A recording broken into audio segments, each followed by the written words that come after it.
Les podcasts de Nouvelle Acropole France.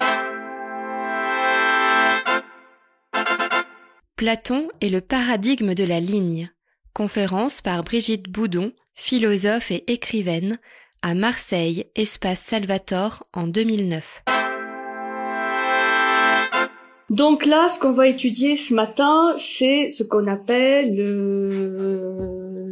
le paradigme, d'un nom un peu savant, paradigme de la ligne ou l'image de la ligne ou la théorie de la ligne, enfin bon, peu importe, la ligne. Et cette image, cette vision de la ligne, on la trouve dans la République. La République, donc un des ouvrages essentiels de Platon, ouvrage de maturité de Platon, comme ceux qu'on a déjà vus cette année, comme le Phédon, comme le Phèdre, comme le Banquet. Et on va trouver ce thème de la ligne à la fin, tout à la fin du livre 6 de la République. La République, c'est un ouvrage qui est subdivisé en 10 livres. Et le thème général de la République, c'est la justice. De la République ou de la justice. C'est en tout cas le point de départ de la réflexion et du dialogue entre Glaucon et Socrate qui constitue la République. Et donc, il y a deux passages très très importants dans cette République. On en verra d'autres les deux prochains jeudis. C'est la fin du livre 6 et le début du livre 7. À la fin du livre 6, on va donc trouver cet enseignement sur la ligne. Immédiatement suivi, au début du livre 7, par quelque chose qui est plus connu, mais qui est en fait une autre manière de dire la même chose, qui est l'image ou l'allégorie de la caverne. Donc, c'est pour ça que j'étais amenée probablement à déjà vous parler de la ligne. Bon, là, on va le voir plus en détail pour en finir une fois pour toutes. Mais c'est un enseignement extrêmement riche, très profond, avec plein d'applications.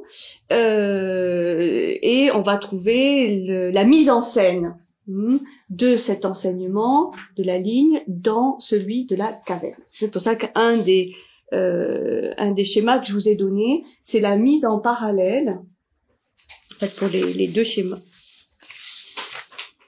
Le schéma, oui, un des schémas, c'est la mise en parallèle. Donc, on verra à la fin entre les concepts qu'on trouve dans la caverne et ceux qu'on trouve dans la ligne.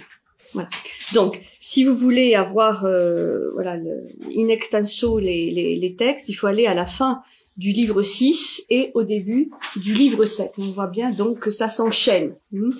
C'est un moment où Platon, parti donc de l'interrogation sur la justice, se pose la question de l'éducation des philosophes.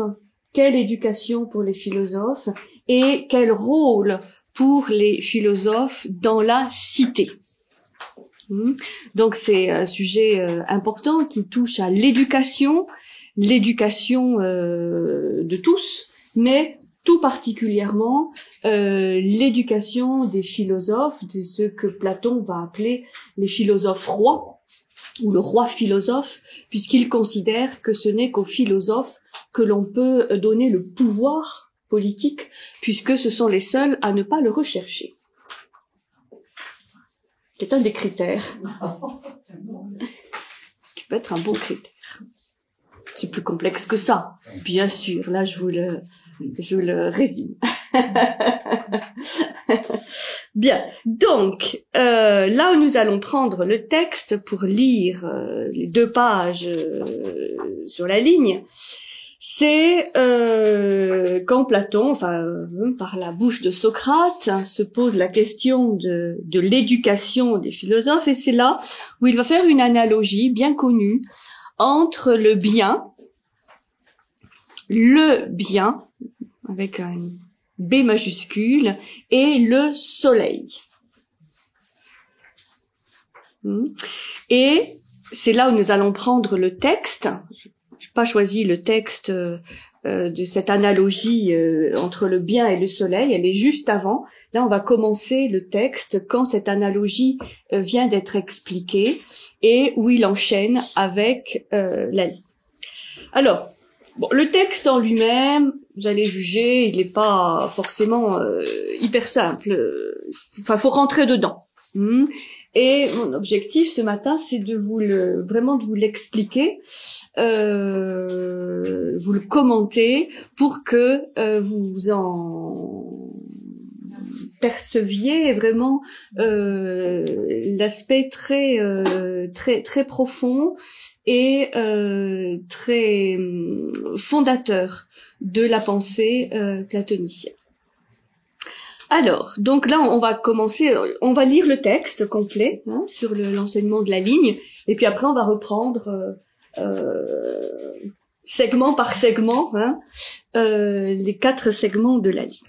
Donc, représente-toi donc, nous sommes page 352 du texte de la République.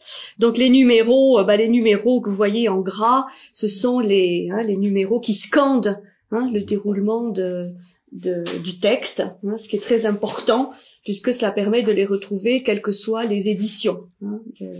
Découpage du texte en petits versets. Représente-toi donc, dis-je, comme nous le disons, que bien et soleil sont deux, et qu'ils règnent l'un sur le genre et le lieu intelligible, l'autre en revanche sur le lieu visible.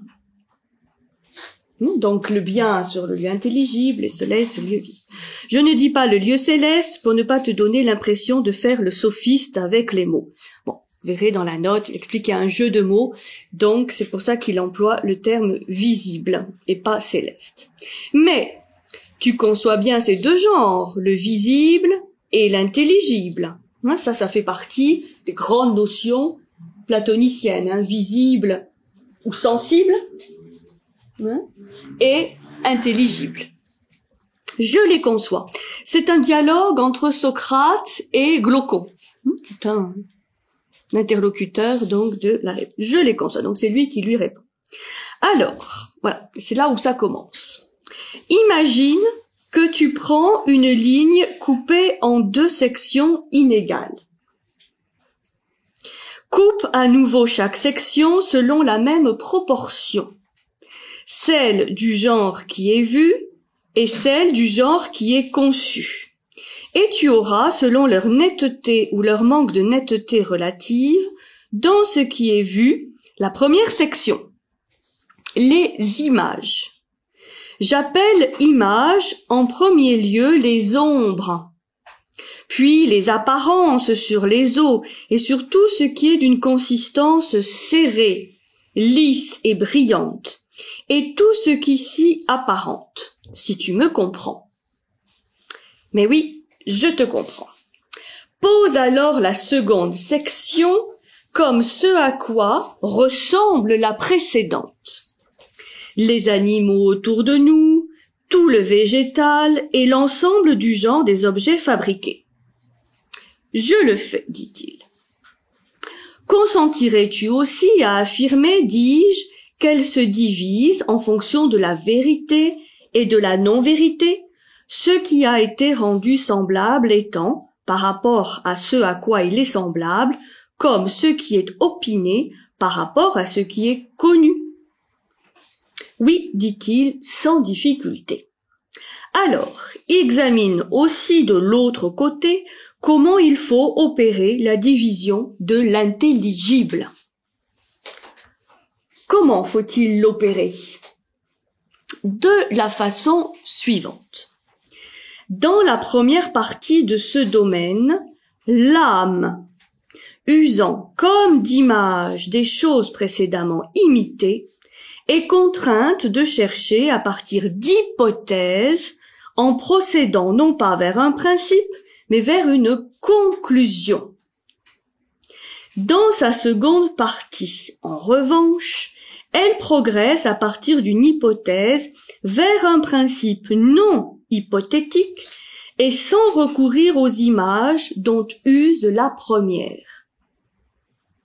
Elle accomplit son parcours à travers les formes, à l'aide des formes elles-mêmes. Ce que tu dis, dit-il, je ne l'ai pas suffisamment compris. C'est rassurant.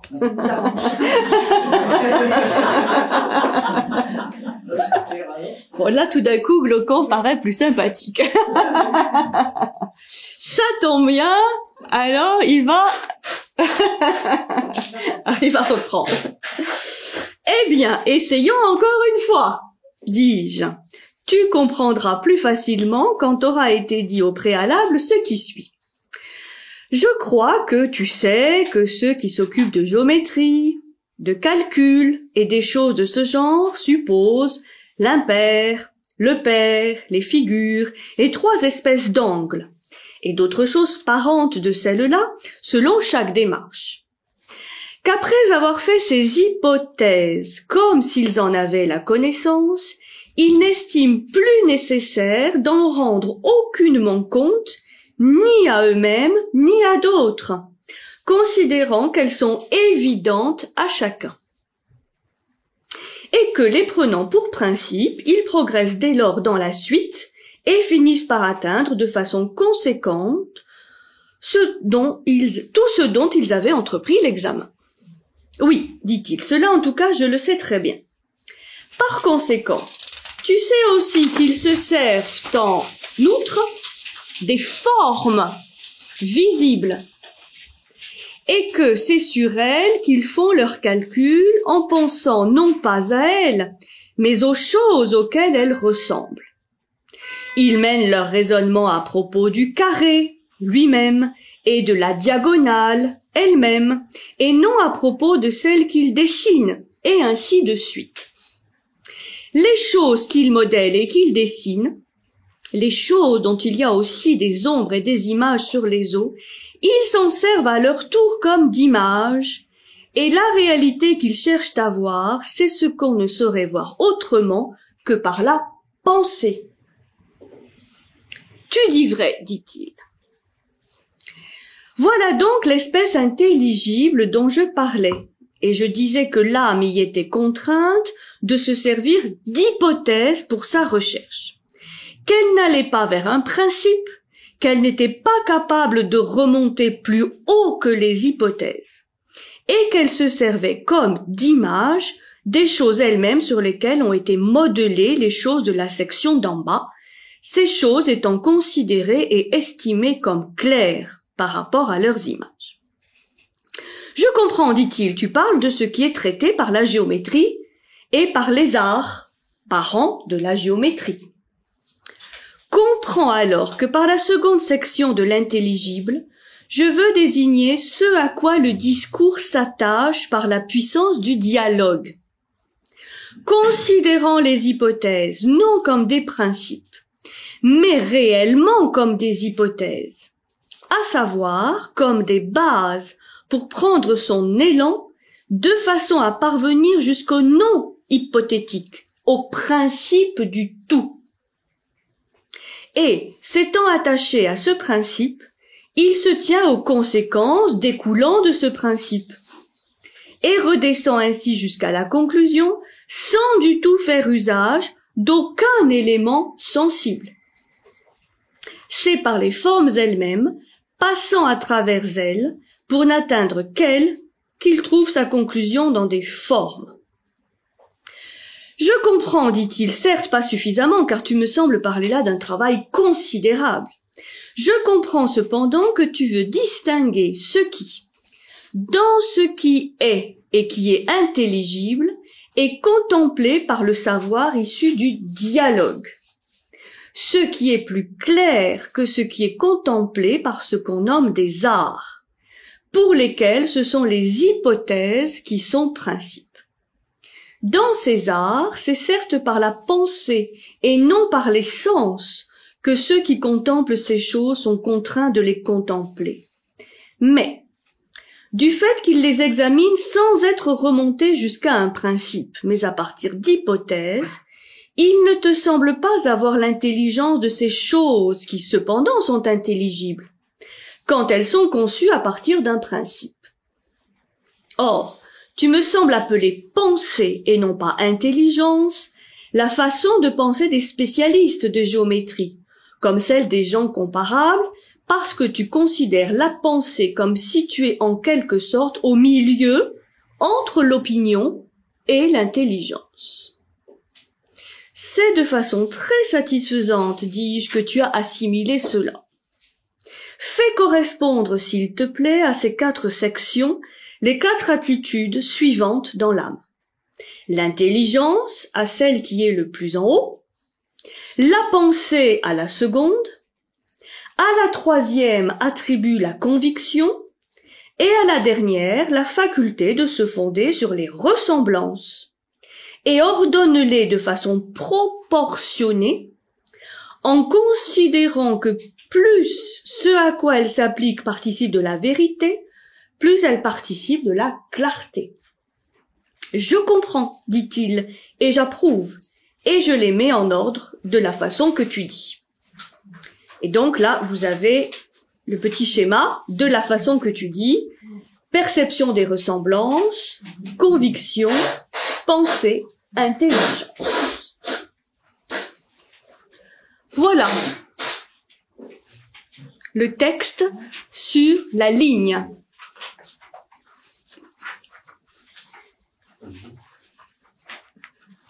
Ça a l'air de vous plaire. Il y en a beaucoup comme ça. Sur la ligne, c'est tout. Oui.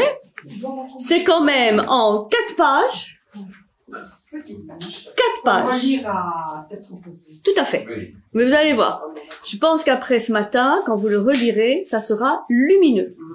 Non mais sans blague, hein. On va aller de l'obscur vers le clair. Parce qu'en fait, il n'y a pas un mot de trop. Ça semble évidemment assez abstrait et très dense. Ça l'est. C'est dense. Mais vous allez voir que c'est pas compliqué. C'est pas du tout compliqué. Au moins, la théorie. Mais vous êtes déjà familiarisé à tout ça. Oui? Oui. Oui. Quand même. Alors, on va prendre donc le schéma, celui-ci. On finira par les dessins.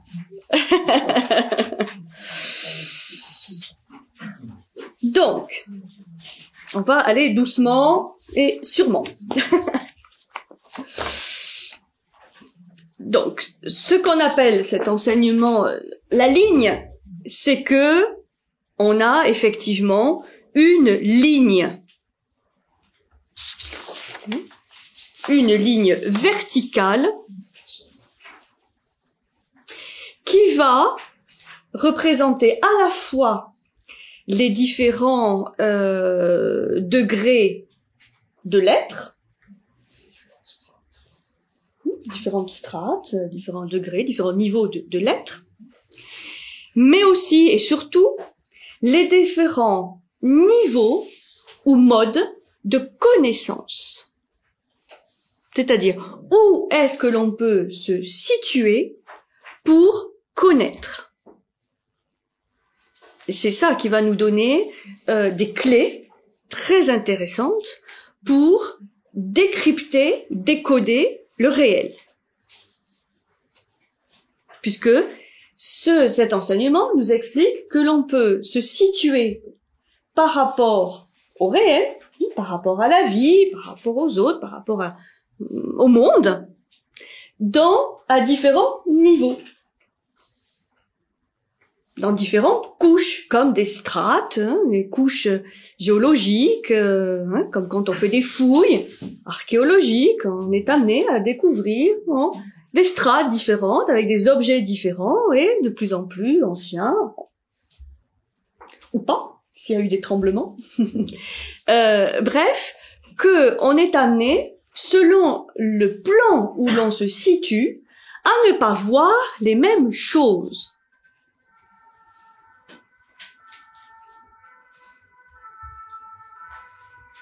Et à ne pas voir les mêmes choses avec les mêmes organes. Donc, cette ligne, il faut bien l'imaginer, pas exactement comme elle est là. Il n'a pas bien compris Glaucon encore. Mais comme une ligne verticale, puisque cette verticalité va déterminer une hiérarchie des domaines ou des degrés de la connaissance. Cette ligne verticale, elle est d'abord divisée en deux segments inégaux, qui va nous donner donc ce qui est appelé là dans le schéma le domaine sensible, sensible parce que il va être appréhendé par les sens, nos sens, et surtout un qui est toujours très important chez Platon, qui est la vue, donc l'œil, domaine sensible, et un autre segment de droite qui va être le domaine intelligible, celui qui est perceptible par un autre type de vue, un autre type de sens, qui est l'intelligence. Ça, c'est la grande division platonicienne, domaine ou monde sensible, domaine ou monde intelligible, mais qui, vous le voyez, sont sur une seule et même ligne. Ça, c'est ce qu'apporte aussi cet enseignement sur la ligne, c'est qu'on n'a pas deux mondes séparés. Ça, on l'avait déjà vu avec l'histoire de l'âme tripartite, mais une seule ligne. Et ce que Platon va apprendre à faire, c'est le yo-yo, le long de la ligne. De monter, descendre, de monter, descendre, selon une seule et même ligne. Ça, c'est très très important, parce que tous les reproches faits à Platon de dualisme, de coupure entre le monde intelligible et le monde sensible, qui sont pas entièrement erronés, puisqu'il y a dans cette vision le germe, certaines oppositions, c'est vrai. Là, on les voit d'une autre manière. C'est un peu comme avec la tripartition de l'âme, on dit bon c'est pas deux, c'est trois, et c'est très important. Bon là, on voit que c'est une seule et même ligne. Bien sûr, avec une hiérarchie, avec ce qui est considéré, voyez, en bas, plus obscur, et en haut, plus clair. Donc en montant, on va voir qu'on se rapproche de ce qui est pour Platon investi de plus de réalité que ce qui est en bas, ça c'est évident. Mais il n'en demeure pas moins que c'est une seule ligne. J'insiste parce que quand il va essayer de définir ce qu'est un philosophe, il va définir le philosophe comme celui qui fait de manière permanente ce chemin d'aller-retour. Pas celui qui, comme on aurait pu le penser, est accroché, par exemple, au monde d'en haut. Pas du tout. Parce que le fait d'être accroché à un segment de la ligne, quel qu'il soit, est source de vision et de comportement erroné. Ça, il faut que ce soit très clair pour ne pas se tromper sur le lieu du philosophe. Philosophe comme étant pour Platon le modèle à suivre pour tout être humain. C'est-à-dire, l'être humain n'a pas à s'accrocher à un des segments, mais à faire constamment le chemin, donc d'être un nomade. le long de cette ligne. C'est pour ça, là j'anticipe un peu, quand on lit le texte sur la caverne, il est hors de question que celui qui en est sorti reste. Il faut qu'il revienne, qu'il retourne, qu'il redescende, quitte à ce qu'on le pousse, s'il n'a pas envie. Ça, c'est là, pour Platon, la spécificité humaine. Bon. Alors, donc, ce que l'on constate, parce que en observant cette ligne, on voit qu'il y a un domaine qui est plus grand que l'autre, qui est plus long. Après, vous ferez les mesures. Quel est le plus long? Le sensible. Le sensible. Alors, là, je vous amène un élément qui n'est pas dans le texte, mais qui est dans d'autres textes, comme par exemple le Timée, où et donc il fait la base d'un certain nombre d'interprétations que je vais vous livrer, vous pourrez rechercher, sur comment est divisée cette ligne.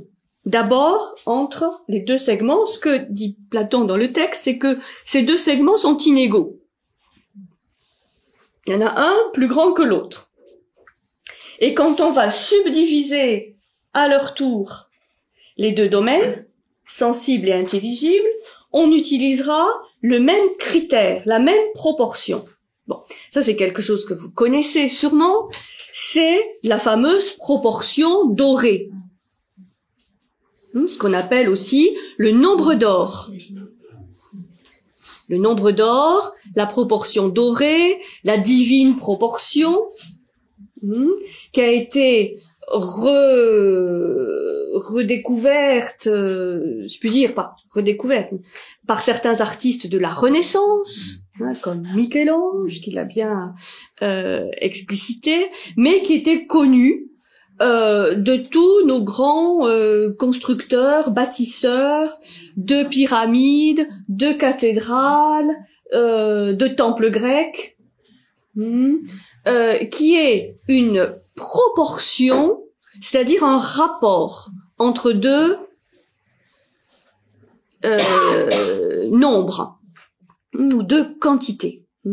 Donc, ce nombre d'or qui a une valeur mathématique est en fait un rapport. Alors, vous vous rappelez comment on définit cette proportion?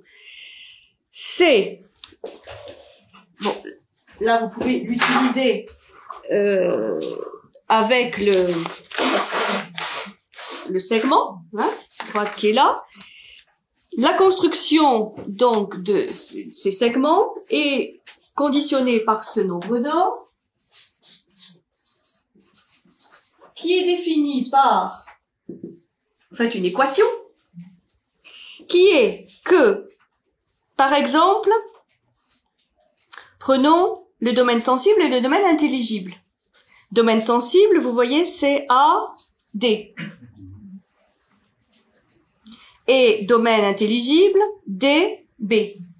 Donc, comment on place la division, le curseur pour définir les deux segments, selon l'équation AD,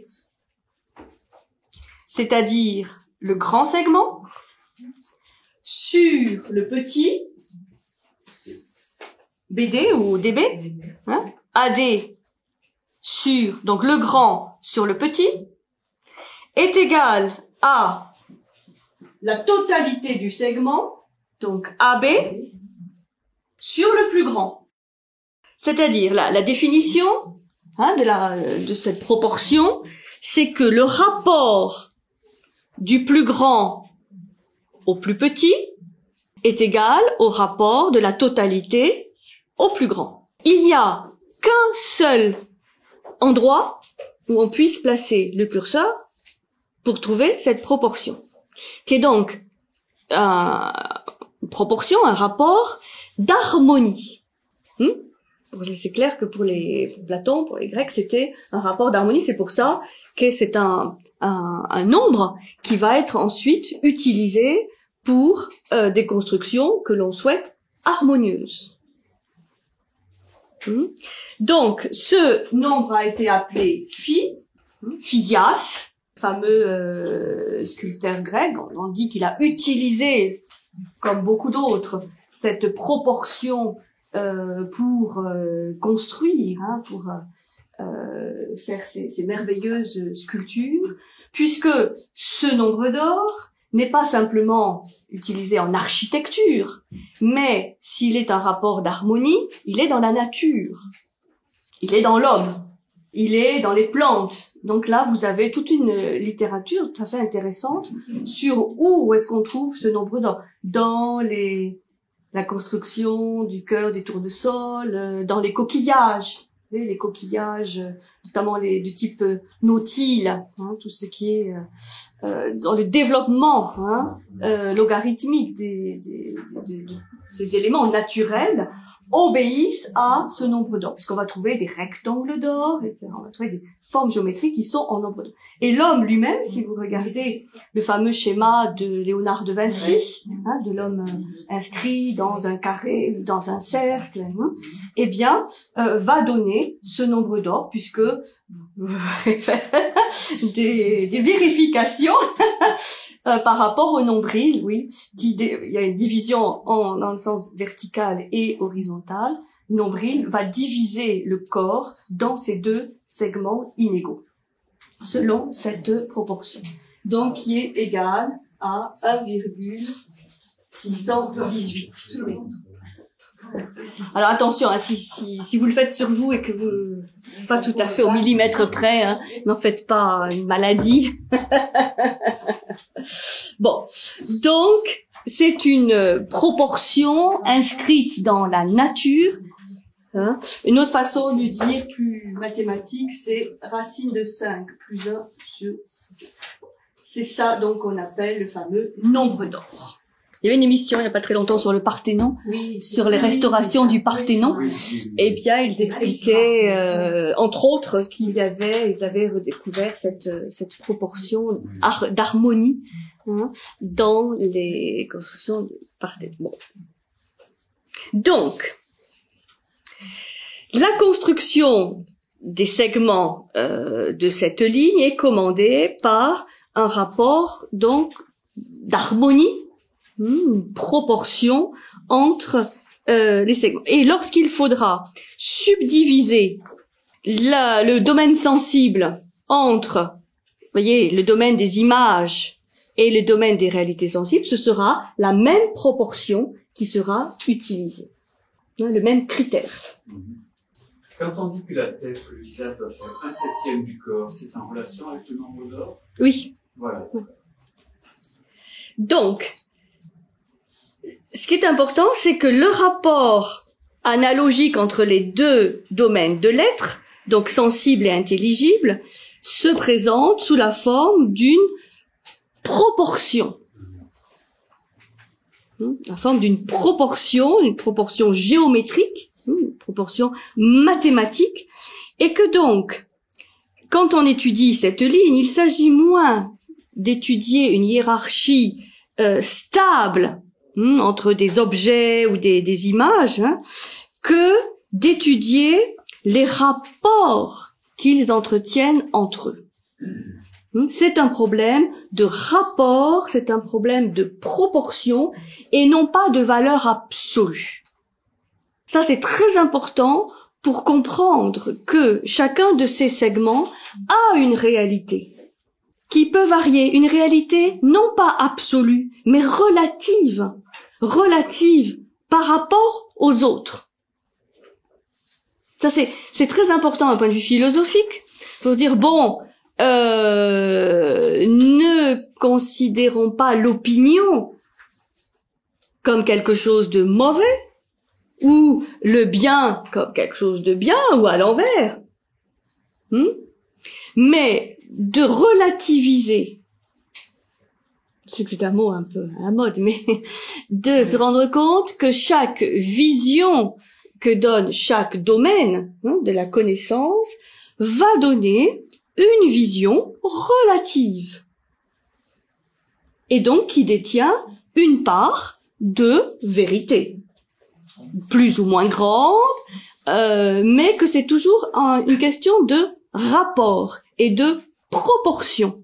Ça, il faut bien le mémoriser pour voir cette ligne comme quelque chose de dynamique, comme quelque chose de vivant, et non pas un schéma figé où on a justement des valeurs ou des chiffres absolus. C'est une question de proportion.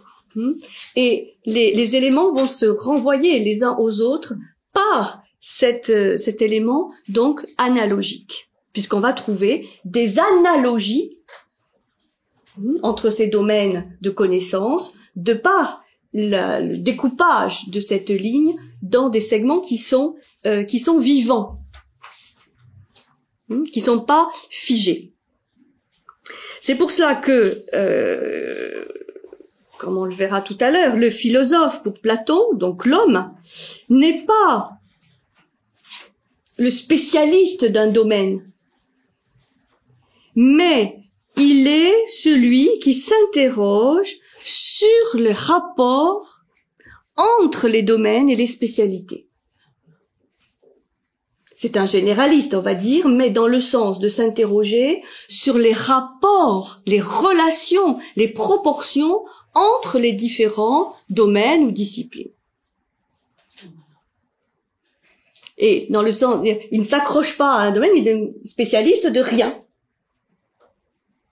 Puisque la vision platoniste est qu'il est parfois dangereux d'être spécialiste de quelque chose, d'une discipline, puisque on en oublie la vision globale, la vision d'ensemble, la vision synoptique, bien sûr, mais surtout, on oublie les relations que cette discipline a avec les autres.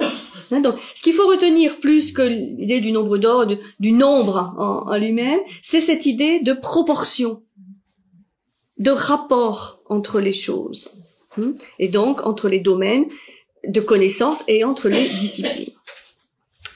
Et il va se baser là-dessus pour expliquer qu'il y a une harmonie possible entre les différentes sphères, entre les différents segments, et donc entre les différents domaines de connaissances. Et que l'on peut plus ou moins se rapprocher ou s'éloigner de cette harmonie. Donc, la supériorité quantitative du domaine sensible, du domaine visible, ne lui confère pas obligatoirement une supériorité, puisqu'on est dans le domaine quantitatif avec le domaine sensible, et on va passer au qualitatif dans le domaine intelligible. Donc, dans le domaine sensible, évidemment, la quantité domine. Puisque le domaine sensible, c'est par définition le domaine, justement, du quantitatif. Donc, il est logique que le segment du sensible soit plus grand que le segment du domaine intelligible. Bien. Ça va, pour l'instant, donc avec ce grand découpage sensible, intelligible, selon cette proportion. Alors, voyons voir maintenant le domaine sensible. On va passer donc chaque segment de droite. Le domaine sensible, c'est celui que Platon va associer, c'est pas dans le schéma, à ce qu'on appelle en grec la doxa, c'est-à-dire l'opinion. Donc, à tout le domaine sensible, vous pouvez mettre à côté doxa, opinion. La doxa, l'opinion. On va avoir donc le premier segment, qui est le plus grand du domaine sensible, qui est le segment AC.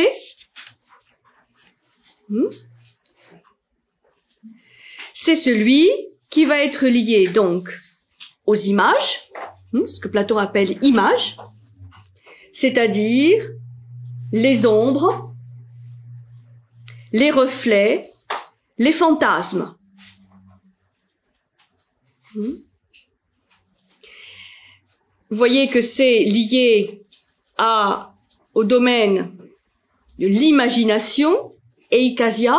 Donc la imagination, faut le prendre dans le sens des fantasmes, de la fantaisie.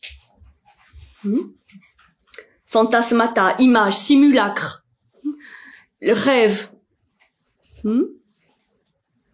Et c'est le cercle qu'on dessine et qu'on efface. Dans le sable, on peut dessiner un cercle et puis la mer arrive ou soi-même on l'efface, il n'y a plus de cercle. Il est effacé. Il a disparu. Donc ça, c'est une des grandes caractéristiques de ce domaine des images où ça vient, ça disparaît, ça s'efface, puisque ce ne sont que des ombres ou des reflets. Comme vous reverrez le texte, c'est ce qui se reflète dans une surface lisse. Et donc, Platon va appeler image toute représentation, c'est-à-dire toute copie de la réalité qui se substitue à cette réalité. Donc, ces images, ce sont des représentations, des fantasmes, les ombres, les reflets, des êtres à la réalité fantomatique. Et là, je fais référence à faire comprendre un autre texte qu'on trouve aussi dans la République, où Platon définit 3 modes de réalité, qu'on va trouver ici aussi. En partant du haut, si je puis dire, il prend l'exemple dans le livre 10 du lit, d'un lit. C'est un objet très connu, trivial. Il dit, il y a la forme ou l'idée du lit.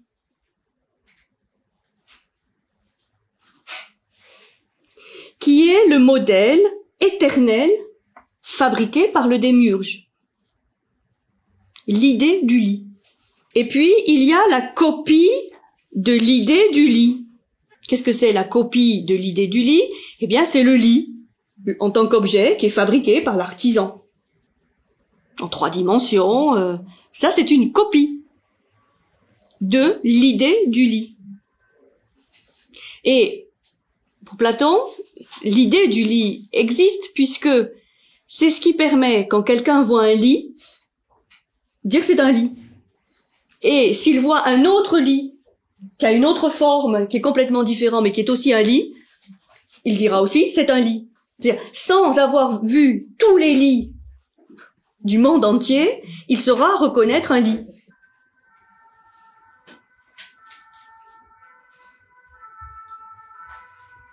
Et à ne pas voir les mêmes choses avec les mêmes organes. Donc, cette ligne, il faut bien l'imaginer, pas exactement comme elle est là. Il n'a pas bien compris Glaucon encore. Mais comme une ligne verticale, puisque cette verticalité va déterminer une hiérarchie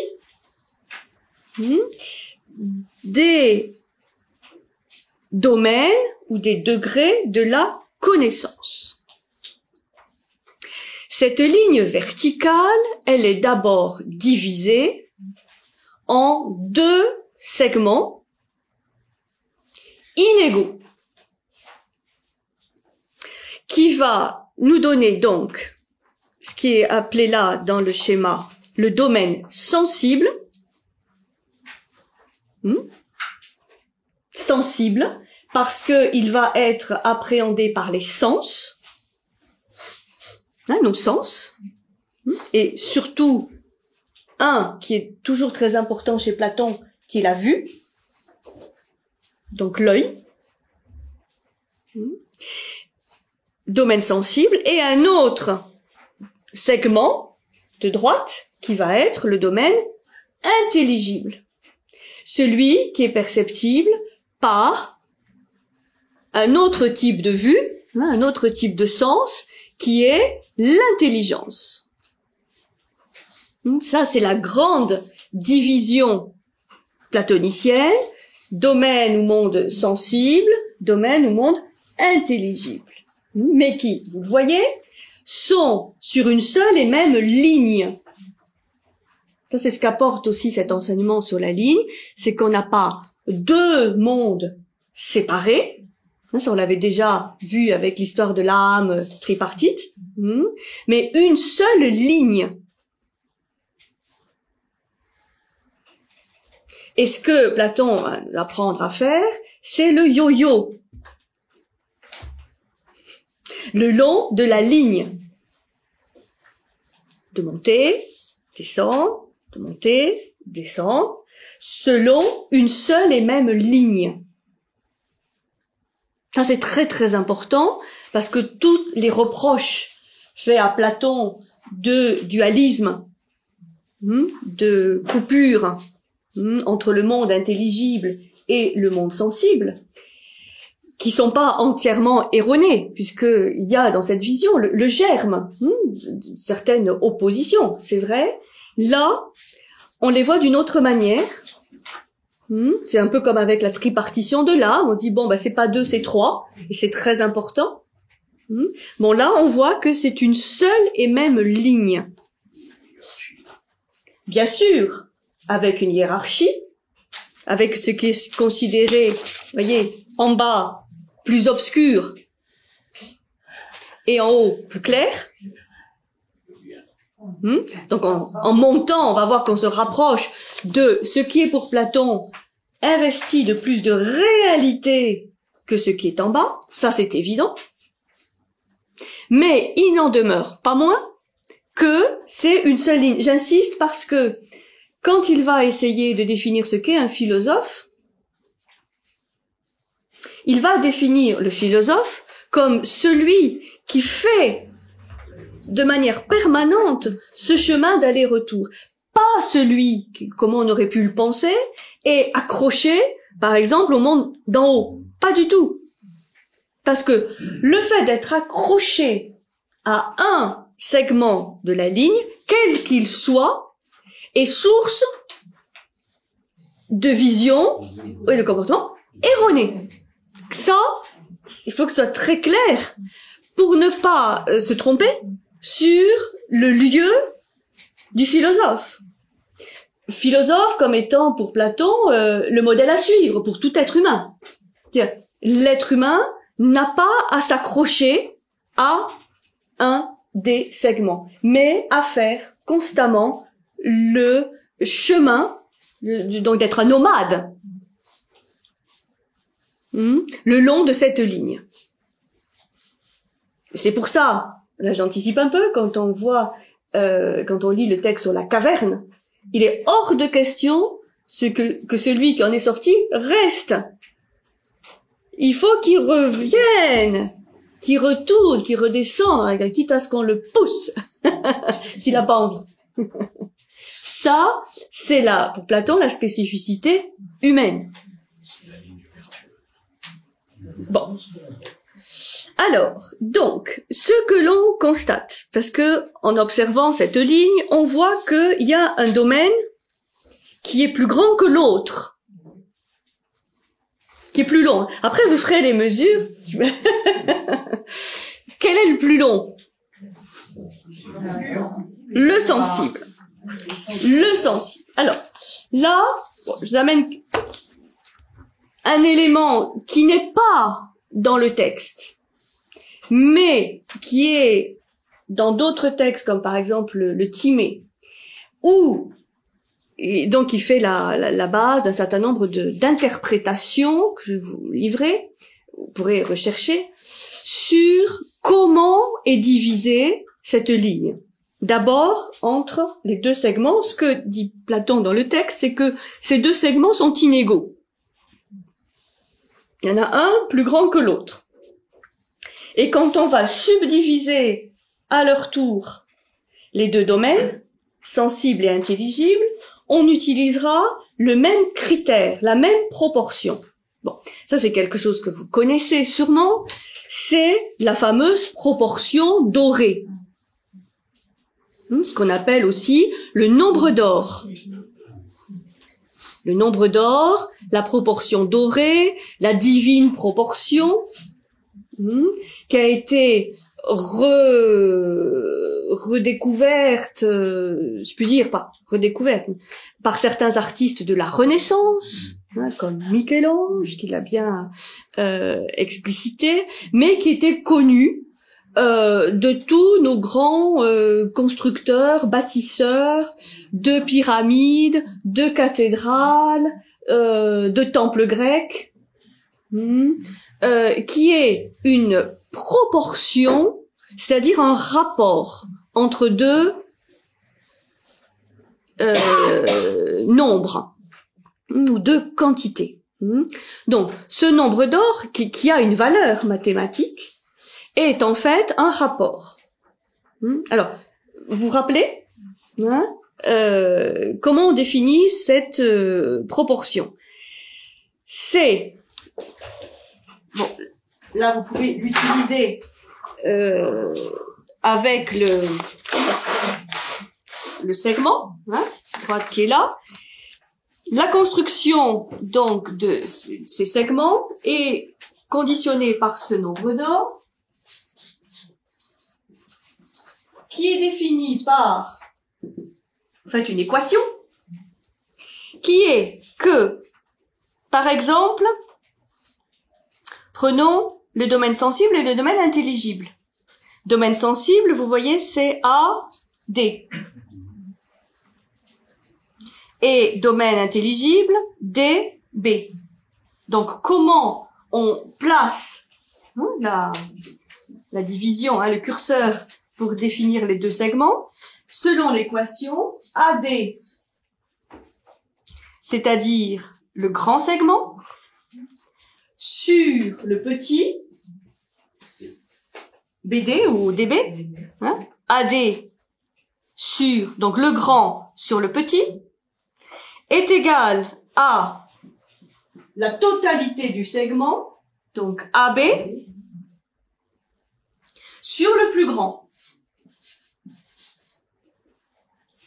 C'est-à-dire, la définition de cette proportion, c'est que le rapport du plus grand au plus petit est égal au rapport de la totalité au plus grand. Il n'y a qu'un seul endroit où on puisse placer le curseur pour trouver cette proportion, qui est donc une proportion, un rapport d'harmonie.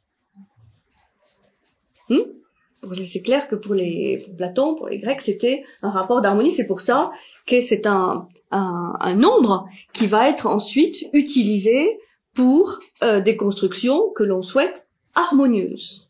Donc, ce nombre a été appelé Phi, Phidias, fameux sculpteur grec. On dit qu'il a utilisé, comme beaucoup d'autres, cette proportion pour construire, pour faire ces merveilleuses sculptures, puisque ce nombre d'or n'est pas simplement utilisé en architecture, mais s'il est un rapport d'harmonie, il est dans la nature, il est dans l'homme, il est dans les plantes. Donc là, vous avez toute une littérature tout à fait intéressante sur où est-ce qu'on trouve ce nombre d'or. Dans la construction du chœur des tournesols, dans les coquillages. Les coquillages, notamment du type nautile, tout ce qui est dans le développement logarithmique de ces éléments naturels, obéissent à ce nombre d'or, puisqu'on va trouver des rectangles d'or, on va trouver des formes géométriques qui sont en nombre d'or. Et l'homme lui-même, si vous regardez le fameux schéma de Léonard de Vinci, de l'homme inscrit dans un carré, dans un cercle, eh bien, va donner ce nombre d'or, puisque des vérifications par rapport au nombril, oui. Il y a une division dans le sens vertical et horizontal. Le nombril va diviser le corps dans ces deux segments inégaux, selon cette proportion. Donc, qui est égale à 1,618. Alors attention, hein, si vous le faites sur vous et que vous c'est pas tout à fait au millimètre près, hein, n'en faites pas une maladie. Bon, donc c'est une proportion inscrite dans la nature. Hein. Une autre façon de dire plus mathématique, c'est racine de 5 plus 1 sur 2. C'est ça donc qu'on appelle le fameux nombre d'or. Parce qu'il reconnaît dans la copie de l'idée du lit. Oui. Bon, ça c'est vrai pour tous les objets. Bon. Donc, l'idée du lit, la copie de l'idée du lit, qui est le lit, l'objet fabriqué, et la copie de l'idée du lit, c'est-à-dire la copie du lit, qui est, par exemple, une peinture qui représente un lit. Et qui est par exemple, 2 dimensions, hein, si on a un tableau. Donc, ça c'est toute la base de ce que dit Platon, en disant que le tableau, c'est un simulacre. C'est trompeur, parce que on ne le voit qu'en 2 dimensions, alors que l'objet réel est en 3 dimensions. Bon, il reviendrait aujourd'hui, il verrait les images en 3D, hein, les cinémas MK2 là, où on va sur la Lune avec les lunettes. Vous savez les cinémas en 3D maintenant qui vient d'ouvrir. Bon, là ça serait un peu différent, mais ça n'en resterait pas moins une image, puisque si on enlève les lunettes spéciales, bon, on retombe dans un film classique. Donc c'est un système, là, parti du haut, un système de copie. L'idée du lit, la copie de l'idée et la copie de la copie. C'est pour ça que, pour Platon, et là il y a eu pas mal d'interprétations sur ce sujet, tout ce qui est art, pictural, la peinture, hein, pour Platon c'est trompeur. C'est un simulacre. C'est faux, quelque part, puisque ça trompe l'essence et ça manque de profondeur. Surtout ça, c'est que on est dans un monde à 2 dimensions au lieu d'être dans le monde réel. C'est pour ça qu'il part parfois des artistes ou des poètes ou sur lesquels il a parfois des jugements assez durs, parce que pour lui, ces artistes se situent et entretiennent ce monde des images, ce qu'on appellerait aujourd'hui virtuel, ce qui est virtuel. Et c'est pour ça que c'est intéressant la caverne et d'étudier ça aujourd'hui où ce monde des images prend tant d'importance, y compris dans les crises financières, oui, où à force de jouer sur des quantités, des éléments virtuels, on perd le sens du réel. Non, d'un certain réel. Mais de dire que, avec la dématérialisation de l'économie, voilà, je ne vais pas vous parler de la crise, mais ce qui est intéressant, on dit, là, il y a crise financière, et puis il y a comment elle va rejaillir sur l'économie réelle. Il y a ces termes, réel et financière, comme si tous ces flux financiers n'étaient pas réels. Donc, pour Platon, ils ont une certaine réalité, mais on est dans le monde de l'image, du virtuel, parce que rien des flux, tous ces flux financiers, il y a rien qui bouge. Les marchandises bougent pas. Tout est une question d'écriture. C'est pour ça que si on s'accroche à ce monde, on peut vivre dans un monde totalement artificiel, virtuel, où on peut vraiment décrocher des autres segments, et notamment de celui qui est juste au-dessus, qui est celui de la réalité tangible, concrète, quoi. Très intéressant. Surtout par rapport à l'éducation, parce que c'est quand même ce qui intéresse Platon. Donc ce n'est pas un jugement de valeur sur ce monde. Ce monde existe, mais il faut pouvoir le replacer à sa place. Et qu'il ne prenne pas plus de place que ce qui est dicté par l'harmonie naturelle. Vous voyez?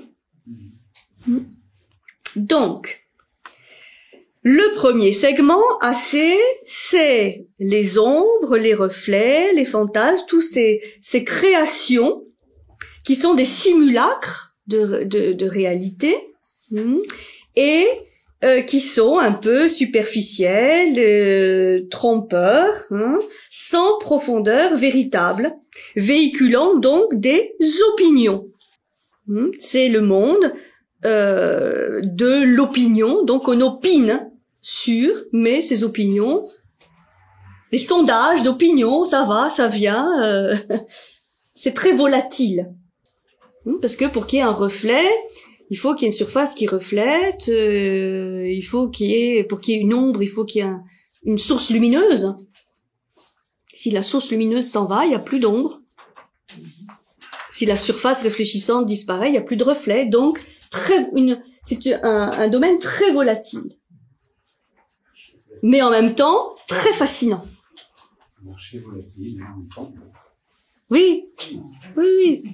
Non, c'est intéressant la crise à étudier de ce point de vue-là, d'un point de vue justement philosophique, pour voir qu'est-ce qui est en jeu. Il y a des choses très concrètes. Bien sûr, mais disons, c'est voilà le cercle qu'on dessine et qu'on efface. C'est pour ça qu'on peut changer d'opinion. On peut manipuler l'opinion, on peut faire basculer une opinion parce que elle a une réalité très volatile, très superficielle. Ça manque d'ancrage.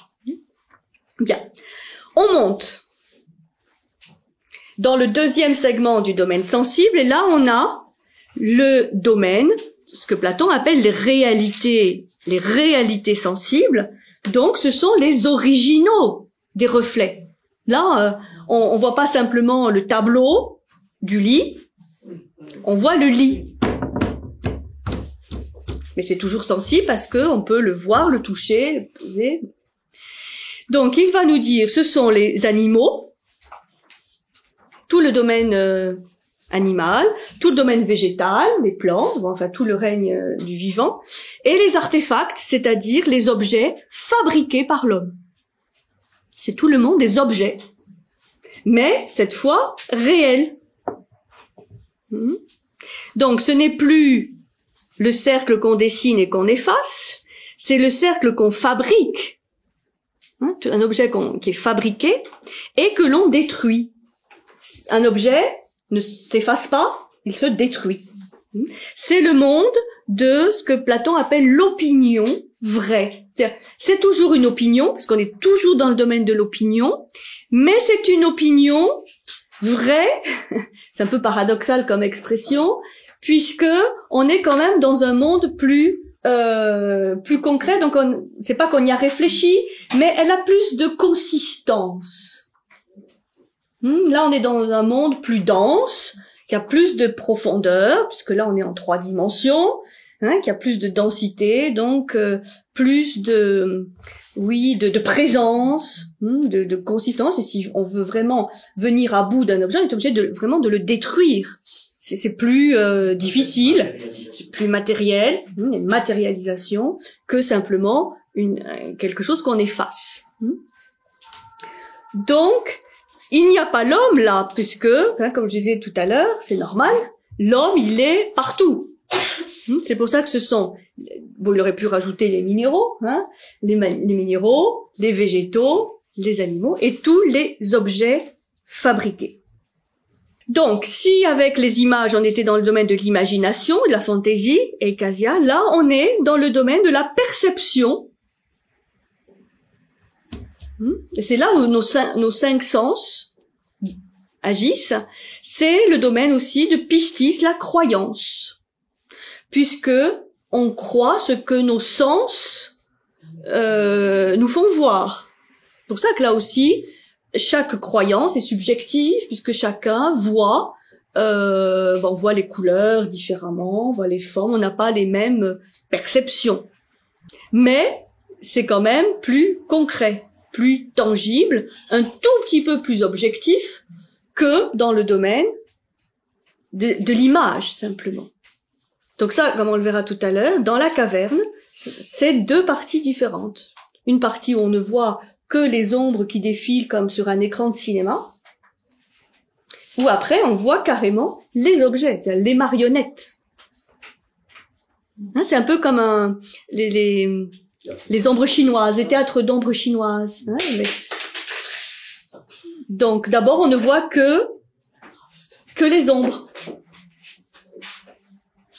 Puis si on va voir, si on passe derrière l'écran, on voit les marionnettistes et les marionnettes. Donc, c'est intéressant de passer derrière l'écran, parce que ce qu'on prenait peut-être pour la seule réalité, on se rend compte que elle n'est qu'un reflet de quelque chose de plus réel, puisque marionnettiste, il est en chair et en os, les marionnettes, elles existent. Donc, on est passé dans le segment au-dessus, où cela permet de comprendre la relativité des images par rapport aux objets. Donc, le rapport entre l'image et l'objet.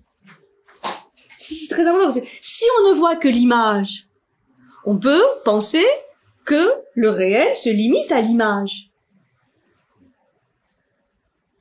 Vous comprenez? Les jeunes, ils vivent dans leur monde internet virtuel parce que pour le réel, c'est ça. On dit, attention, il faut passer, donc monter le long de la ligne pour se rendre compte que ce monde-là n'est qu'un reflet d'un autre monde qui, lui, est le deuxième segment. Mais les deux sont en rapport.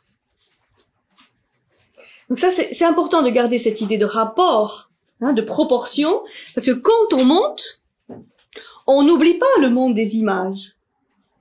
Donc quand on redescendra et qu'on reverra le monde des images, on saura le placer. On saura les placer l'un par rapport à l'autre. Et c'est ça qui est l'essentiel dans l'histoire. C'est de pouvoir placer correctement les choses les unes par rapport aux autres. Pour discerner.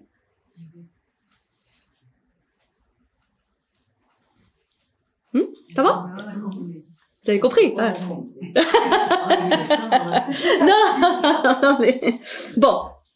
Donc, domaine sensible, le plus grand. Vous voyez, on a déjà fait là presque les 2/3 du jeu. Donc, copie de la copie, et copie. Alors, ça va, on continue? Oui, on continue. Le domaine intelligible. Donc, lui aussi se subdivise en deux. Selon la même proportion. Ça, Platon nous le dit bien. Selon la même proportion. Donc, on utilise le même rapport. C'est intéressant. Parce que ça veut dire, vous referez les calculs chez vous, qu'on a deux segments égaux. CD égale DE. C'est-à-dire, le segment le plus petit du monde sensible est égal au plus grand du monde intelligible. C'est intéressant. Oui, ils sont égaux. De par cette proportion d'harmonie, ils sont égaux. Et ça, c'est très important.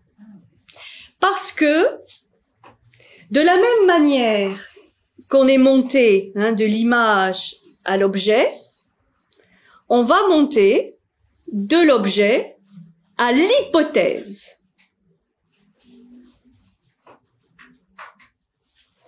C'est-à-dire que le même rapport que vous avez de l'objet à l'image, donc de la réalité sensible à l'image, vous le transposez, on le monte, et on va avoir le même rapport entre ce qui est appelé ici les intelligibles inférieurs, c'est-à-dire les concepts mathématiques et les hypothèses, et les objets. Ça veut dire que, par analogie, les objets vont être considérés comme des images par les mathématiciens. Et c'est pour ça que les mathématiciens vont se servir de figures géométriques qui vont dessiner avec des images. Le triangle, le carré, le cercle. Tout ça, c'est les images, c'est des objets. Qui vont être considérés par eux comme des images. Donc, c'est le même rapport qui monte d'un cran. C'est comme en musique, parce que ça a à voir avec les harmonies musicales, les systèmes d'octaves. Vous savez, il y a la gamme do, ré, mi, fa, sol, la, si, do. Cette gamme, on peut la chanter ou la jouer à différentes octaves. Donc, en musique, les rapports de quinte, d'octave, sont en rapport avec ces principes d'harmonie, ces proportions. On chante la même chose à l'octave. Qu'est-ce qui se passe dans un chœur quand certains chantent une certaine note et les autres la même note à l'octave? Ça fait une harmonie. Donc, c'est une question de proportion. C'est pour ça que dans l'art grec, la beauté, disons, le canon, l'art grec, c'est basé sur des proportions. C'est là d'où vient cette harmonie à laquelle nous sommes sensibles. C'est pour ça que même des non-occidentaux, des non-grecs, je puis dire, peuvent être sensibles à ce type d'art, l'art grec, mais aussi ses constructions, où il y a cette harmonie dorée, parce que c'est quelque chose d'universel. Donc il peut... Demoiselles d'Avignon, alors à partir de là, c'est... Demoiselles d'Avignon. Les Demoiselles d'Avignon de Picasso. Ah C'est un autre nom. Ça c'est autre chose, oui. Mais c'est un principe universel. C'est ce principe d'harmonie. Dans les œuvres picturales, la peinture de la Renaissance, beaucoup d'études ont été faites sur les constructions, par exemple, des peintures de Botticelli, bien sûr, Raphaël, Michel-Ange. Et vous avez maintenant des ouvrages qui sont bien faits, où derrière la peinture, on voit les constructions géométriques, qui sont d'une rigueur incroyable. Il y a des collections comme ça, qui sont très intéressantes, où on voit les constructions avec les triangles, les carrés, les cercles, enfin les figures géométriques de base qui président. Donc, on imagine le printemps de Botticelli, par exemple, ou la naissance d'Aphrodite. Oh, voilà, c'est joli. Mais en fait, c'est d'une rigueur mathématique implacable. On raisonne, on fait marcher la pensée, l'intellect, et, par exemple, on va avoir des définitions. Donc, évidemment, Platon va donner l'exemple des mathématiques, puisque pour lui, c'est le domaine où on travaille le mieux ce domaine de connaissance. Les mathématiques, mais aussi la géométrie, l'astronomie, enfin les sciences qu'il appelle propédeutiques à la dialectique, c'est-à-dire la préparation. C'est pour ça qu'on dit que dans l'académie platonicienne, il y avait une phrase qui disait « Nul n'entre ici s'il n'est géomètre ». Bon, donc là, pourquoi? Ça veut dire que, bon, voilà, le seuil de l'académie, enfin de l'école platonicienne, il est là. Nul n'entre ici s'il n'est géomètre, c'est-à-dire, bon, il va falloir commencer à sortir du monde de l'opinion, ou de la doxa, du monde sensible, pour faire marcher les petits neurones. Donc d'abord, capter les intelligibles inférieurs. Qu'est-ce que c'est les intelligibles inférieurs? Ce sont les concepts mathématiques. C'est pour ça qu'il fait référence au pair, à l'impair. On va poser, voilà, le pair, c'est ça. Les nombres pairs, c'est ça. Les nombres impairs, c'est ça. Un triangle, c'est ça. Un triangle équilatéral, c'est ça. Hein, c'était les fameuses définitions. L'hypoténuse, la diagonale, enfin, hein, les lignes parallèles, enfin bon, tous ces concepts mathématiques. Et les hypothèses. Ça, c'est le concept d'hypothèse, il est fondamental là, puisque ce monde de l'intelligible inférieur fonctionne à partir d'hypothèses. Ça va? Du neurone, hein, ça. S'il fait trop chaud, on va couper, hein. Donc, par exemple, un cercle, ce n'est plus le cercle qu'on dessine et qu'on efface, ce n'est plus le cercle qu'on fabrique autour de potiers, c'est une définition, ce dont les extrémités se trouvent en tout point à égale distance du centre. Ça, c'est la définition du cercle que vont nous donner les mathématiciens. Alors, on est dans le domaine donc du raisonnement. Ce que va nous expliquer Platon, c'est déjà que de passer là, c'est une conversion. C'est-à-dire, oui, c'est-à-dire que il y a déjà un effort pour se convertir, c'est-à-dire tourner le regard vers autre chose que le monde sensible. Et qui va regarder à partir de là? Ce n'est plus l'œil physique, c'est l'œil de l'âme. Je dirais pas, hein, qu'en faisant des mathématiques, mais déjà, c'est la pensée, c'est-à-dire le fait de chercher à raisonner et à trouver, à partir d'hypothèses, des chaînes de raisonnement logiques. Là, c'est ce qu'on fait en mathématiques. Si on fait des hypothèses, et après on voit, en fonction de l'hypothèse qui a été prise, qu'est-ce que ça donne. Donc, c'est là où Platon nous explique que dans ce domaine, on part d'une hypothèse, on fait des enchaînements de raisonnement, on résout des équations, et on arrive à une conclusion. Ça, c'est très très important. C'est comme un déroulement horizontal, à partir de l'hypothèse jusqu'à la conclusion.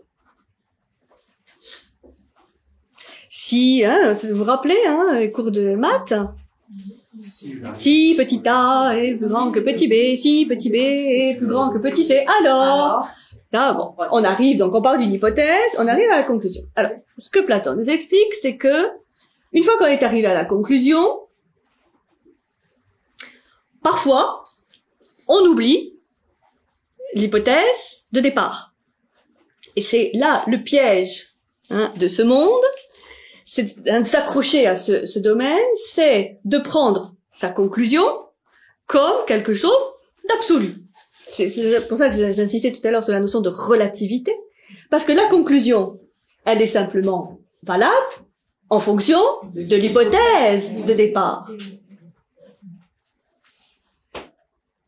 C'est pour ça que le mathématicien doit être très humble. Enfin, le mathématicien, le chercheur, le scientifique, parce que la conclusion n'est que une conclusion logique, d'un enchaînement, d'un raisonnement, à partir d'une hypothèse. Donc, si on prend telle hypothèse, alors, et aujourd'hui, on est confronté à plein de choses comme ça, par rapport, par exemple, à la planète, etc. Bon, oui. Si on continue à consommer de la même manière, alors il nous faut 2 planètes, 3 planètes, voilà, on arrive à telle conclusion. Mais, évidemment, si on veut faire croire que la conclusion, elle sera forcément celle-ci, on oublie de dire qu'on est parti de telle hypothèse. Donc on érige la conclusion en quelque chose d'absolu ou en principe, ou quelque chose de valable, ce qui est faux, puisqu'il faut toujours relier la conclusion à la méthode. Elle est magnifique, parce que c'est même une méthode que Platon va conseiller dans l'éducation et comme préparation à ce qui suit. Mais le raisonnement logique, tout à fait, c'est indispensable parce que ça fait marcher notre capacité de raisonnement et de logique. Hein. Mais pour Platon, c'est relativement horizontal. C'est-à-dire que là, on est dans ce domaine des intelligibles inférieurs, mais on ne remonte pas au principe. C'est pour ça qu'il va opposer le travail des mathématiciens au travail des dialecticiens qui, eux, vont monter dans le dernier segment, tout en haut, des intelligibles supérieurs. Donc, voyez comment les choses montent. C'est-à-dire, de la même manière qu'on avait les images et les objets, les mathématiciens vont prendre les objets comme des images. Et ça, c'est un autre critère pour Platon. Les mathématiciens utilisent des figures, utilisent des formes. Donc, ils utilisent des supports du monde sensible. Sauf peut-être aujourd'hui les mathématiciens, là aussi, qui sont hyper virtuels, mais sinon, en cours de mathématiques, et on dessine des triangles, des carrés, des cercles, des équations, tout ça, un support sensible. Ce qui ne sera pas le cas du dernier segment, où là, il n'y a plus aucun support sensible. Nous sommes dans le domaine de l'abstraction pure. C'est pour ça qu'il l'appelle, ce monde, les intelligibles supérieurs. C'est là où on va trouver les idées, les fameuses idées. Noésis, l'intellection, l'intelligence. Il fait un distinguo entre la pensée, donc qui est plutôt l'intellect, la capacité de raisonnement logique, et l'intelligence, qui, elle, va être beaucoup plus proche de la contemplation, en fait.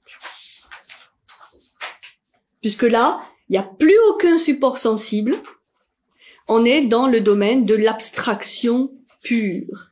Et donc, on contemple, on ne peut plus raisonner sur ces idées. Ça va? C'est là où on va trouver le beau, le bon, le juste. Et vous voyez que là, dans le schéma, on a mis le bien, ou le vrai, comme le principe qui les chapeaute tous, et qui est cette fameuse expression barbare qu'on trouve dans le texte, qui est hypothétique, c'est-à-dire au-delà des hypothèses. Et alors là, c'est encore un cran vraiment au-dessus, puisque le raisonnement n'y accède pas. Donc, quand on va faire la pause là, mais quand on étudie les dialogues de Platon, on voit que le mécanisme est souvent le même, de partir dans les dialogues des choses concrètes, donc des opinions, des images ou des objets, et peu à peu de monter pour arriver à l'idée. Et les fameuses apories dans les dialogues où on s'arrête, c'est qu'on s'est arrêté en chemin. C'est qu'on n'a pas fait l'ascension de toute la ligne. Et donc on n'est pas remonté au principe, à l'unité. Puisqu'en fait, vous voyez que cette ascension le long de la ligne, c'est un chemin qui nous mène de la multiplicité à l'unité, à l'unicité. Puisque les images et les objets sont multiples, les hypothèses, il y en a déjà moins. Et après, c'est l'unité. Oui, alors après, vous pouvez faire votre diagnostic, vous savoir où est-ce que vous êtes collé. Non, c'est des blagues. C'est là que j'ai une atrophie. Bon, on va s'arrêter entre les intelligibles inférieurs et les intelligibles supérieurs, pour voir après qu'est-ce que ça veut dire d'être dans le 4e segment, qui est donc le plus petit de tous, parce qu'il est dense, il est qualitatif, donc il n'a pas besoin de... Bon, ça va? Oui, c'est pas compliqué, hein. Quand c'est bien expliqué. A pris des forces pour continuer à monter. L'ascension est vite. L'ascension est rude. Alors, donc, nous sommes toujours dans les intelligibles inférieurs, et Platon explique comment les mathématiciens se contentent de saisir comment, le terme est très important, comment les conséquences s'enchaînent aux hypothèses. Il ne se pose pas la question du pourquoi, mais du comment. J'insiste là-dessus parce que c'est toujours grande question quand on agit. Demander comment ou pourquoi. Pour Platon, les mathématiciens se posent donc la question du comment. Les conséquences s'enchaînent aux hypothèses et ils ne se posent pas la question de la réalité de leurs conclusions, simplement de leur vérité au regard des hypothèses. Voir si ça s'enchaîne bien avec les hypothèses. Et la rigueur scientifique, la rigueur des mathématiciens permet d'assurer la cohérence du raisonnement, mais non la vérité des hypothèses, qui sont considérées, comme il le dit dans le texte d'ailleurs, considérées évidentes pour tous. Donc c'est comme des axiomes, bon c'est posé, et on part de ces hypothèses donc comme point de départ d'un premier mouvement d'abstraction et surtout qui utilise donc des formes sensibles. Ça c'est très important par rapport à la suite.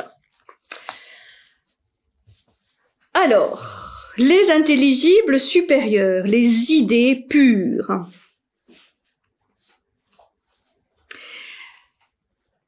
Les hypothèses, dans ce cas-là, sont considérées comme des tremplins. Je crois que le mot est utilisé dans le texte. C'est pas simplement un point de départ pour un raisonnement logique qui doit amener à une conclusion, mais comme un tremplin pour monter vers ces principes, vers ces idées, vers l'origine. Donc, le dialecticien, puisque aux intelligibles inférieurs sont associés les mathématiciens et géomètres, astronomes, toutes les sciences liées à ces mathématiques. Par contre, celui qui travaille dans le domaine des intelligibles supérieurs, c'est le dialecticien. Et Platon est le promoteur, je dirais pas l'inventeur, mais le promoteur de cette discipline qui s'appelle la dialectique. C'est pas Marx qui a inventé la dialectique. C'est Platon. Et parce que ça vient de dialogue. Dialogos. Et ça vient de dialegein qui veut dire dialoguer. Donc la dialectique, c'est la discipline qui met en œuvre le dialogue, qui s'appuie sur des hypothèses comme tremplin pour monter vers les principes, les idées, les principes originels, jusqu'au fait de se rapprocher du principe des principes, du principe anhypothétique qui là est au-delà des hypothèses. Donc là, de nouveau, il y a une conversion qui s'opère pour ne pas rester collé au domaine du raisonnement logique des intelligibles inférieurs, mais pour aller chercher le principe, c'est-à-dire la cause. Et là, c'est plus le pourquoi et pas le comment. Vous sentez la différence, hein? Un enfant dit comment on fait? Bon, c'est les moyens. Pourquoi on fait? Ça, c'est autre chose. C'est le sens. C'est pour ça que le philosophe, c'est de faire comprendre Platon par rapport à l'homme, doit davantage se poser les questions du pourquoi que du comment. Parce que si le pourquoi est clair, le comment va se trouver. Par contre, si le pourquoi n'est pas clair, le comment risque de prendre toute la place. Ça, c'est toute la problématique aujourd'hui. On dit, il faut des moyens, il faut de l'argent, il faut des moyens. Oui, on est dans le comment. Pourquoi faire? Quand je pense à l'éducation au lycée, elle est toujours, on peut pas parce qu'on n'a pas de moyens. Il nous faut des moyens. Oui. Mais, là, on est dans le comment. Mais, pourquoi faire? Parce qu'on peut avoir beaucoup de moyens et les dilapider. Et ne pas en avoir et faire quand même quelque chose. Ça dépend de la finalité. Vous voyez? Bon, ça débouche sur un certain nombre de questions quand même intéressantes. Enfin, de nos vies quotidiennes. Donc, pourquoi? C'est-à-dire, on veut aller à la source, à l'origine, à la cause. Oui, qui est en même temps la finalité. La finalité, qui donne du sens. L'origine, la cause, la source, le principe. Donc, le principe structurant. Donc, par exemple, dans un dialogue, comme l'Hippias ou ce qu'on avait vu l'année dernière, si une chose participe du beau, alors elle est belle. Bon, c'est une hypothèse. Avec les intelligibles supérieurs, on va essayer de contempler, puisque là c'est vraiment le mot qui est employé, contempler les idées, c'est-à-dire le beau, le juste, le vrai, le bien. La contemplation, c'est ce qui est appelé en grec théoria. Théoria, la contemplation. C'est pour ça que là, il y a une conversion, parce que ce n'est plus le raisonnement logique ou intellectuel qui nous amène aux intelligibles supérieurs, mais la contemplation, c'est-à-dire la vue, mais avec l'œil de l'âme. Je l'appelle l'œil de l'âme. Ce n'est plus le même sens qui joue. Oui, disons, c'est une captation, on va dire, plus intuitive. Ça dépend, parce que le mot intuition est un petit peu faible peut-être par rapport à ça. Là, c'est vraiment. Et donc, avec quoi ça se fait dans l'âme, cette contemplation? Vous vous rappelez les trois parties de l'âme? Avec le nous. Avec ce nous qui est incrusté, qui est incrusté dans le nous général. C'est lui qui peut contempler. C'est-à-dire, c'est le propre de l'homme qui sort de la caverne. Voir le soleil, pas plus simplement le feu qui est dans la caverne, mais le soleil, et pouvoir supporter la vue du soleil. On sait très bien qu'avec nos yeux physiques, si on regarde le soleil directement, on les brûle. Donc ce n'est pas avec nos yeux physiques qu'on va voir le soleil. C'est avec nos yeux intérieurs. Après, les yeux de l'âme, les yeux intérieurs, les yeux supraconscients. Bon.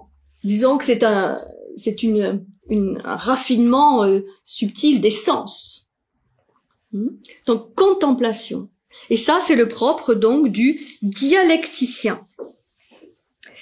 Pour le dialecticien, les hypothèses sont des tremplins qui permettent à l'âme de s'élever aux intelligibles supérieurs.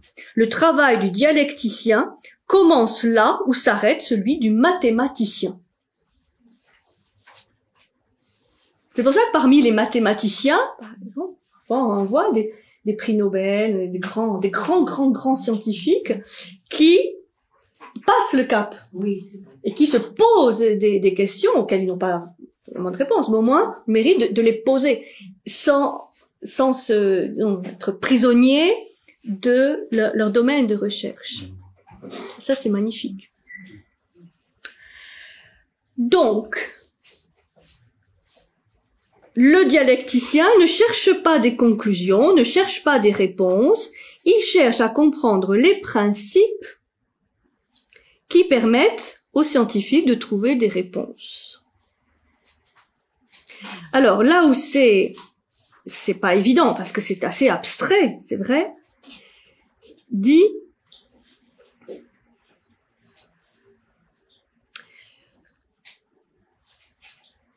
que dans ce travail de dialectique, il n'y a plus aucun support concret. Il n'y a plus de support sensible. C'est-à-dire là, c'est vraiment la contemplation des principes, des idées pures. C'est pour ça que on ne peut pas y arriver d'un coup. Il faut avoir fait tout le travail préalable dans les autres segments pour peu à peu, rappelez-vous, mourir. Ce qu'on a vu la semaine dernière, mourir à un plan pour renaître à un autre. Rappelez, la mort, il l'avait défini comme le détachement ou la déliaison du corps et de l'esprit. Bon, ce processus de mort est à chaque étape. Pour pouvoir renaître à une autre vision, c'est-à-dire voir les mêmes choses autrement. Donc on ne quitte pas le monde, inclus dans le monde. C'est pour ça que le philosophe et l'homme doit faire cette redescente, parce qu'il ne s'agit pas d'une fuite hors du monde sensible, mais de pouvoir replacer chaque élément à sa juste place, à sa juste mesure, à sa juste proportion. C'est pour ça que dans la dialectique, il y a deux mouvements. Dans la dialectique, il y a deux mouvements. Le mouvement ascendant et le mouvement descendant. Et là, il y a de très jolies expressions, c'est très, très concrètes, qui vont nous faire comprendre ça. La dialectique, donc, ne procède pas vers une conclusion, elle est la seule qui, rejetant successivement toutes les hypothèses, s'élève jusqu'au principe même pour assurer solidement ses conclusions. C'est-à-dire, on épuise les unes après les autres les hypothèses pour pouvoir s'élever au-delà de l'hypothèse. Il y a un phénomène où on épuise, on sature les différentes hypothèses qui peuvent être prises pour aller au-delà. Vous voyez, c'est abstrait, mais la dialectique s'occupe d'aller vers l'essence. Vers l'essence. Le dialecticien est celui qui atteint à la connaissance de l'essence de chaque chose. Ça, c'est dans un autre passage de la République, au livre 7. Le dialecticien est celui qui atteint à la connaissance de l'essence de chaque chose, mais c'est celui qui, parvenu au couronnement et au fait de toutes les autres sciences, ne voit plus les choses ni les êtres comme posés les uns à côté des autres, voire dressés les uns contre les autres, mais possède de toutes choses une vue synoptique, une vue d'ensemble, grâce à laquelle tout lui apparaît à la lumière d'une unité qui n'est autre que celle du bien. Ainsi, celui qui est capable d'une vue d'ensemble est dialecticien, les autres ne le sont pas. Là, il est très clair sur ce que sont les mathématiciens, ce que sont les dialecticiens. Donc, cette dialectique comprend deux moments. Donc, ça, on le trouve dans dialectique, deux mouvements, on le trouve aussi dans le Phèdre, mais aussi dans là. Une dialectique ascendante, qui s'élève d'idée en idée jusqu'à l'anhypothétique, jusqu'à l'idée de toutes les idées, c'est-à-dire le bien. Ça, c'est un processus qu'il va appeler le rassemblement. C'est-à-dire, on rassemble toutes les hypothèses qu'on a épuisées, ou les idées. Il y a un phénomène donc de rassemblement qui fait monter vers ce qui est au-delà. et ce qui en même temps unit tout. La dialectique ascendante va donc du multiple vers l'un afin de découvrir le principe de chaque chose. Bien. C'est ce que Socrate met en œuvre dans les dialogues, d'essayer de se rapprocher un peu de cette unité, de percevoir le beau, le juste. Et il y a une dialectique descendante, qui est la diarèse. Bon. La diarésis, qui cherche à développer les différentes conséquences. Donc là, c'est la redescente, puisqu'il faut voir les conséquences de ce principe sur lequel on est arrivé, sur lequel tout repose, et à confronter au réel, c'est-à-dire là au sensible, au tangible, les conséquences de ce que l'on a trouvé. Ça, c'est très important. Donc, ce qu'on disait, on monte, mais pour pas justement s'auto-contenter ou de voir le soleil et de se dire génial, ça y est, je suis arrivé. Bon, il faut redescendre. Donc, c'est la redescente dans la caverne, mais c'est pas simplement on redescend. Non, c'est-à-dire on cherche à voir les conséquences dans le concret de ce qui a été trouvé dans le monde intelligible. Et on confronte.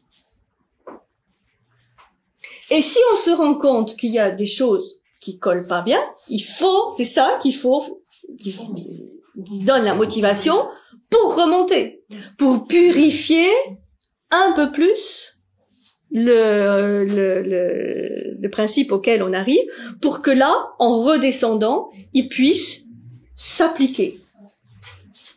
Ça, c'est ce qui va permettre au dialecticien de voir s'il est dans le vrai ou s'il est dans une illusion subtile. C'est pareil que l'abstrait et le concret. Mais une illusion aussi. C'est pareil que l'abstrait et le concret. Oui, c'est-à-dire d'arriver à une sorte d'unité abstraite, mettons une définition du bien.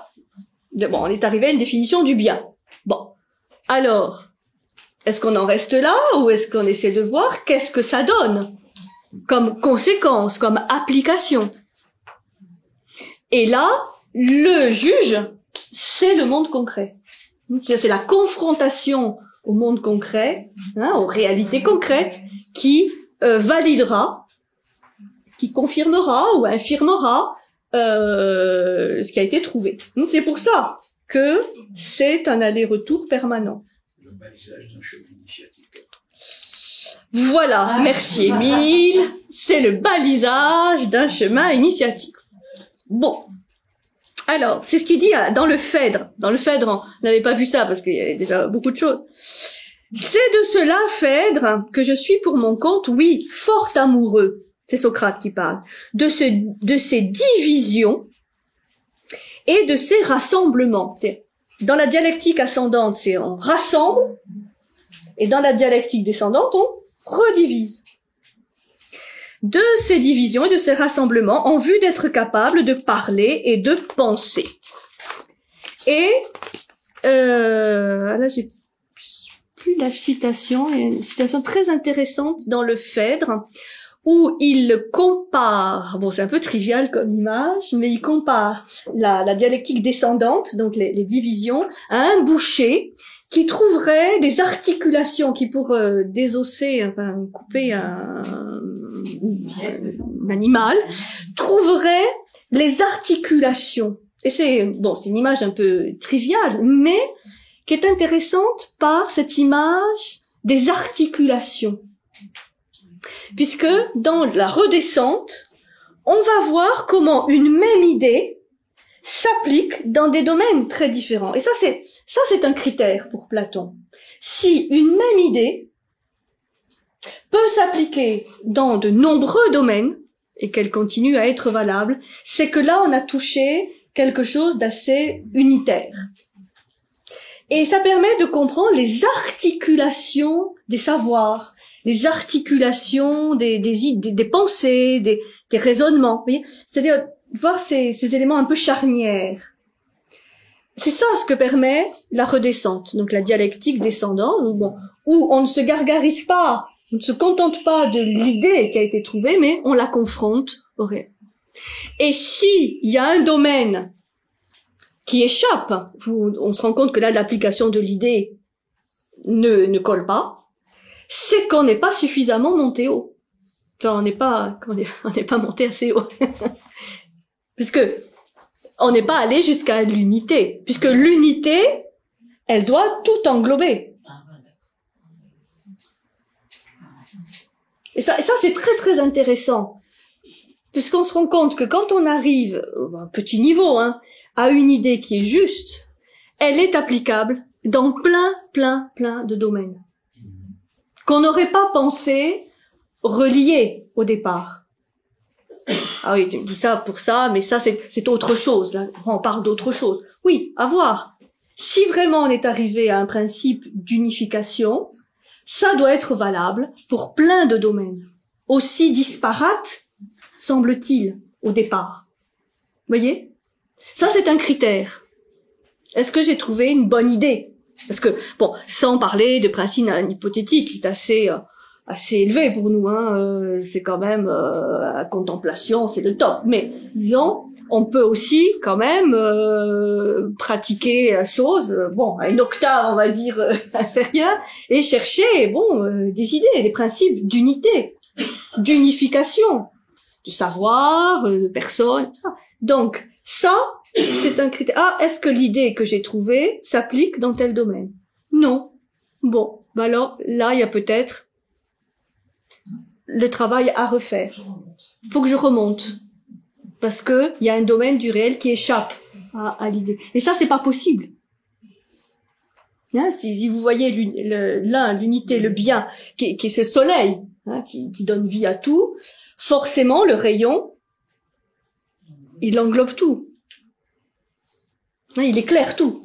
Il n'y a pas un élément qui lui échappe. Vous voyez ce que je veux dire? Alors, ça va? Donc c'est le fameux yo-yo dont je parlais tout à l'heure. Alors, ce principe anhypothétique, c'est pour ça que là il est représenté même quelque part en dehors de la ligne, il est au-dessus des idées et il n'a plus aucun en lui-même support concret. C'est pour ça que dans ce monde des intelligibles supérieurs, c'est là où on va dire en soi. C'est pour ça que là vous avez le cercle en soi. En soi, c'est l'idée en elle-même, l'essence. Bien sûr qui va s'incarner dans un monde concret et tangible, mais qui n'a pas besoin de ce monde sensible pour être. C'est là où on touche d'une autre manière le concept d'immortalité. Puisque les idées, ces intelligibles supérieurs, sont. Donc, on les contacte ou pas, mais ils sont. On les utilise ensuite pour redescendre ou pas, ça ne les change en rien. C'est pour ça qu'ils sont considérés immortels. Par contre, les formes sensibles dans lesquelles ils s'incarnent, elles, sont mortelles. D'une mortalité totale au niveau des images, mortalité un peu moins totale pour les objets, etc. Vous voyez, il y a une gradation comme ça. Alors, pour finir, oui, la dialectique, simplement pour aussi éviter quelques contresens, la dialectique, donc cet art du dialogue n'est pas un art de la réplique ou simplement une opposition thèse, antithèse, parce que on a parfois caricaturé après la dialectique, thèse, antithèse, synthèse. Bon, c'est pas ça, puisque là c'est pas, on n'a pas forcément à opposer des choses ou à répliquer, mais c'est plutôt une exhortation pour poursuivre un examen long et minutieux afin d'obtenir un accord sur l'idée enfin découverte. Ça, c'est lorsque le dialogue est mené à bien, ce qui est rare dans les dialogues de Platon, c'est quand les deux interlocuteurs, pas à pas, sont arrivés à être d'accord sur une idée. C'est-à-dire sur une manière de définir une idée comme source, comme principe des choses. Mais ça suppose que les deux interlocuteurs veuillent vraiment y arriver, quoi. Pour ça, un dialogue, c'est extrêmement exigeant. C'est pour ça qu'il y en a tant qui s'arrêtent un jour. Alors, pour finir les images, donc les images de... Donc là, vous avez dans ce dernier schéma... Non, vous verrez, hein, si vous relisez le texte de tout à l'heure, je pense que ça va être plus lumineux. Donc là, ça j'ai pris ça d'un atlas de la philo, où c'est pas mal fait. Vous avez donc à gauche les différentes étapes qu'on trouve dans l'allégorie de la caverne, avec les ombres des choses artificielles, hein, là, j'ai rajouté marionnettes, hein, c'est les ombres, c'est sur l'écran, hein, ombre chinoise. Ensuite, les choses artificielles, les marionnettes, et puis il y a le feu. Dans la caverne, on a l'équivalent du soleil dans le monde sensible, c'est le feu. Il y a un feu dans la caverne, qui est à une octave ou plusieurs octaves en dessous l'image du soleil. Mais il y a d'abord le feu parce que il faut s'habituer à la lumière. Donc déjà un feu pour ne pas être complètement aveuglé, ébloui. Hein. Et après, passer le feu, les ombres des choses naturelles, c'est-à-dire les êtres vivants, et enfin le soleil. Ça, c'est les étapes qu'on voit dans l'allégorie de la caverne, donc qui démarre le livre 7 de la République. Et vous avez en parallèle, hein, en relation, ce qu'on trouve donc dans la théorie de la ligne, les images, donc les reflets, les ombres. Bon, vous voyez là, c'est à l'envers. Hein. Les êtres vivants et les choses, donc on a vu tous les artefacts, là, des objets fabriqués. Le soleil. Les objets mathématiques, qui sont les ombres des idées, les idées, et l'idée du bien. C'est-à-dire que là, dans la ligne qu'on vient de voir, le soleil est l'analogue du bien. C'est par que ça commence. Le soleil est l'analogue du bien pour le monde sensible. Donc dans la ligne, on a soleil et bien. Vous voyez, c'est différent. Dans la caverne, on a feu et soleil. Mais c'est analogique. Donc le soleil, dans la ligne, le soleil est ce qui illumine notre monde sensible. Ce qui permet de voir les choses du monde sensible. Pour le monde intelligible, c'est le bien.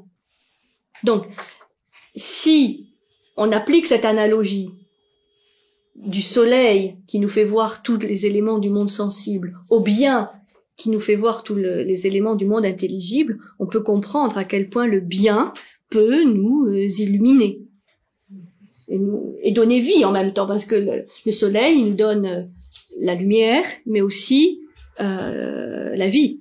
Sans soleil, il n'y a pas de vie dans le monde sensible. Bon, ben c'est la même chose pour le monde intelligible. Pour vous montrer la nécessité pour Platon du soleil pour le monde sensible, du bien pour le monde intelligible. Alors, nous, ça nous semble évident. Bon, sans soleil, pas de monde sensible. C'est évident parce que, bon, on sait que sans soleil, il n'y a pas de vie sur Terre. Ça va. C'est beaucoup moins évident d'être aussi convaincu que sans idée du bien, il n'y a pas de monde intelligible. Le monde intelligible n'a pas de vie. Parce que on le voit pas, l'idée du bien. Ou on ne la voit pas de manière aussi évidente que le soleil. Mais pour Platon, c'est pareil. C'est dans le même rapport, c'est dans la même proportion. Donc, c'est pour ça que il y a un certain nombre de choses pour lui qui font même pas question. Que c'est l'idée du bien qui est la source, qui est le principe anhypothétique de tout. Donc, c'est le même rapport organique, de vie, entre le monde sensible et le soleil, et le monde intelligible et le bien.